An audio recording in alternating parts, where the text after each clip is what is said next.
అందరికీ నమస్కారం.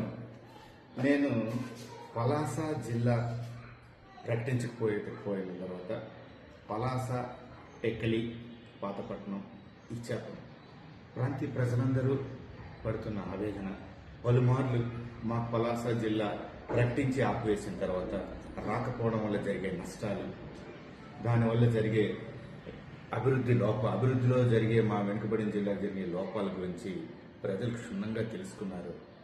ఈ విషయం ప్రజల్లో చాలా బాధాకరమైన వార్తగా ఉంది. ఇచ్చాపురం నుండి శ్రీకాకుళం కలెక్టర్ ఆఫీస్కి వెళ్ళాలంటే 160 నుంచి 170 కిలోమీటర్లు. ఒక సామాన్య వ్యక్తి కలెక్టర్ ఆఫీస్కి ఒక దరఖాస్తు ఇవ్వడానికి వెళ్ళాలంటే 170 కిలోమీటర్లు. ఉదయం బయలుదేరితే రాత్రికో రాలేని పరిస్థితి.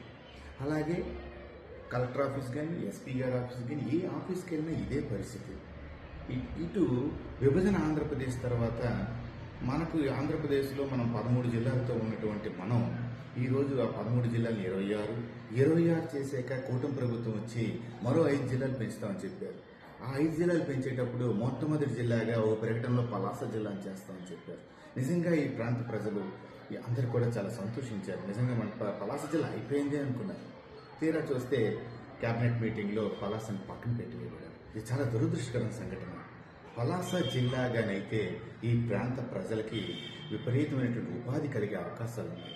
ఎలా అంటే ఈరోజు శ్రీకాకుళం జిల్లా, పలాస జిల్లా 2 జిల్లాలుగా అయినప్పుడు మనకి నిధులు కూడా రాష్ట్ర ప్రభుత్వం నుంచి కానీ కేంద్ర ప్రభుత్వం నుంచి వచ్చే నిధులు కూడా మనకి 2 వాటాలుగా వచ్చే అవకాశం ఉంది. 12 జిల్లాలని 28 జిల్లాలు చేశారు. వాళ్ళకి ప్రతి జిల్లాకి 2-3 వాటాలు వస్తుంది. సంతోషం. వాళ్ళందరూ కూడా మా సోదర సమానులు. ఆ జిల్లాలు చక్కగా ఉండాలి. దానికి ఏమంటే ఏం కాదు. అలాగే మా వెనుకబడిన జిల్లాని కూడా మీరే అన్నారు పలాస జిల్లాను ప్రకటిస్తాను.